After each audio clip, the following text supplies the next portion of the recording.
আজকে ঘুরবো চেরাপুঞ্জি, তারপর যাব শিলং।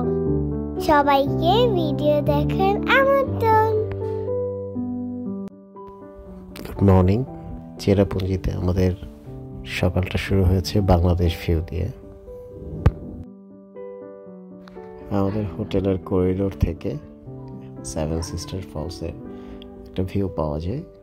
আগের ভিডিওতে বলেছিলাম যে শীতকাল হওয়াতে আসলে সেভেন সিস্টার ফলে কোনো পানি দেখা যাচ্ছে না, তবে এরপরও ভিউটা অসাধারণ। আর একটু ডান দিকে বাংলাদেশ দেখা যাচ্ছে।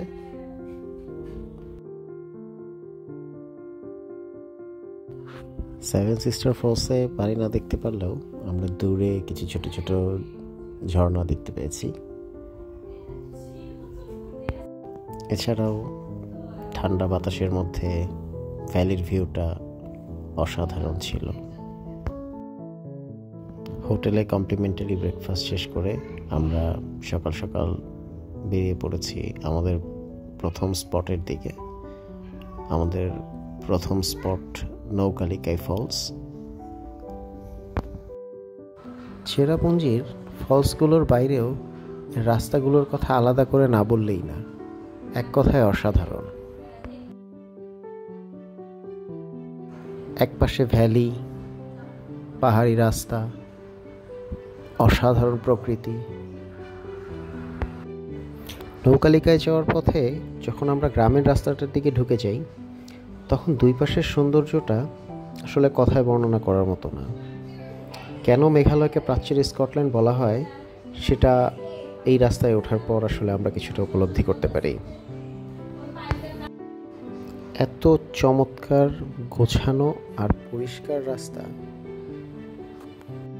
রাস্তার সৌন্দর্য উপভোগ করতে করতে কখন যে আমরা নৌকালিকাই ফলসের কাছে চলে আসছি সেটা আমরা আসলে নিজেরাও টের পাইনি। আমরা এখন যেখানে দাঁড়িয়ে আছি এটা পৃথিবীর সর্বোচ্চ বৃষ্টিপাত হওয়া জায়গাগুলোর মধ্যে একটি। বলে রাখা ভালো, চেরাপুঞ্জিকে বলা হয় wettest place on the earth, অর্থাৎ এখানে পৃথিবীর সর্বোচ্চ বৃষ্টিপাত হয়।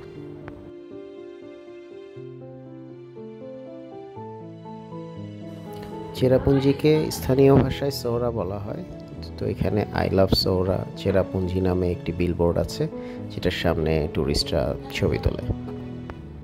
এটা হচ্ছে বিখ্যাত নৌকালিকাই ওয়াটারফল, যেটার পিছনে করুণ একটি গল্প আছে, যেটা আমরা এখানে আজকে আর বলবো না।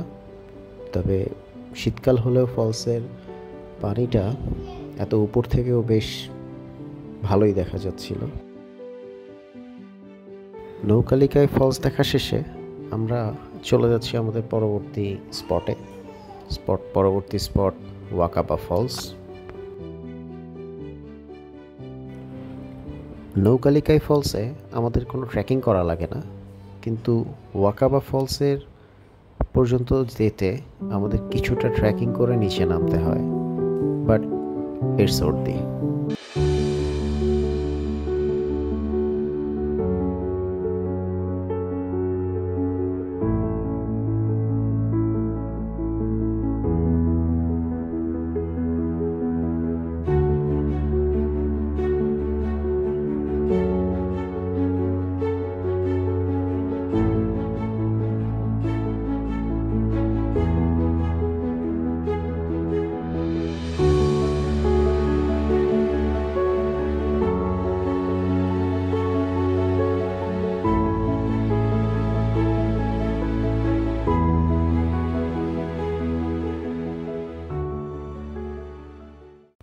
ওয়াকাবা ফলস দেখার পর আমাদের পরবর্তী গন্তব্য লিংশিয়ার ফলস। এই ফলসে যাওয়ার জন্যও আমাদের বেশ কিছুটা পথ ট্রেকিং করে যেতে হবে।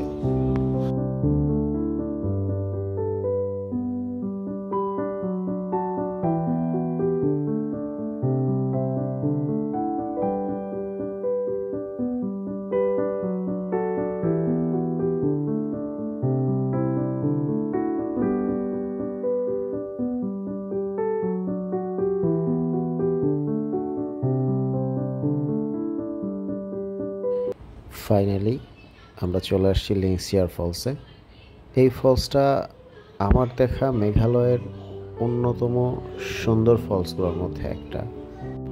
নীল পানি, রংধনু, লাল পাথর সব মিলাই এই জায়গাটা ছবি তোলার জন্য খুবই চমৎকার একটা জায়গা।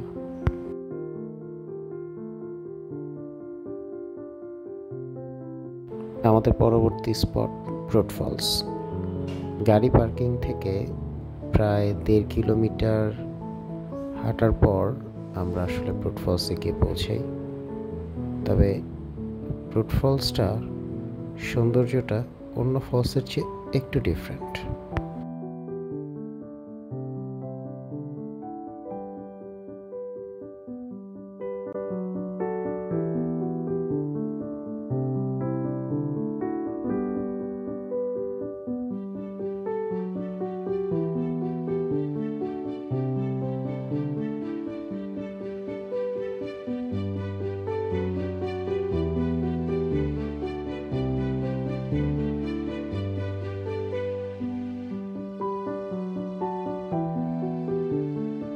চেরাপুঞ্জির ফলসগুলো দেখা শেষে আমরা এখন রওনা হয়েছি শিলংয়ের উদ্দেশ্যে। পথে আমরা একটা ভ্যালি ভিউ পয়েন্টে কিছুক্ষণ থামবো, তারপরে মকটক ভিউ পয়েন্টে লাঞ্চ করব, কিছুক্ষণ ভিউ উপভোগ করে আবার শিলংয়ের উদ্দেশ্যে রওনা দিব।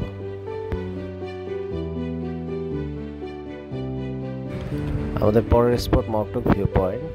মকটক ভিউ পয়েন্টে যাওয়ার আগে আমরা আরেকটা ভিউ পয়েন্টে দাঁড়িয়েছি। এখান থেকে একটা ভ্যালি ভিউ পাওয়া যায়।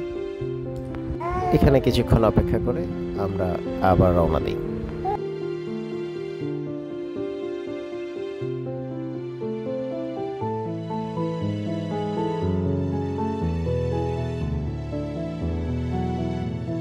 আমরা চলে আসছি মকটক সিম্পল ভ্যালি ভিউ পয়েন্টে।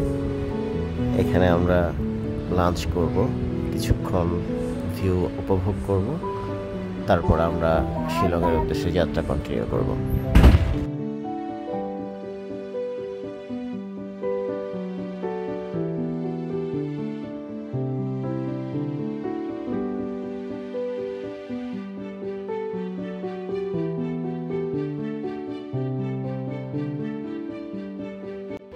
শিলংয়ে ঢুকতে ঢুকতে আমাদের সন্ধ্যা হয়ে যায়। সানসেটের মুহূর্তে আকাশের চাঁদটা যখন উঁকি দিচ্ছিল তখন দৃশ্যটা খুবই মনোমুগ্ধকর ছিল।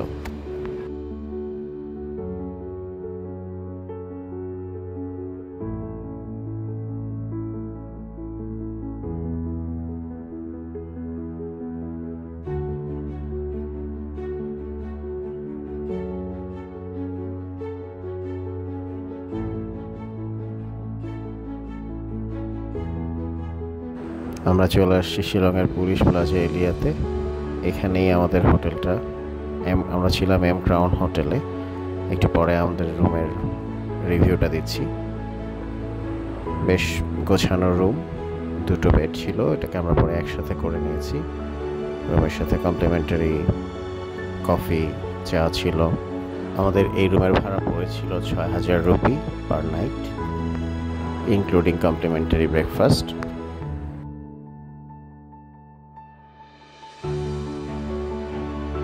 ওয়াশরুমটাও পরিষ্কার পরিচ্ছন্ন এবং ওয়েল অর্গানাইজ ছিল।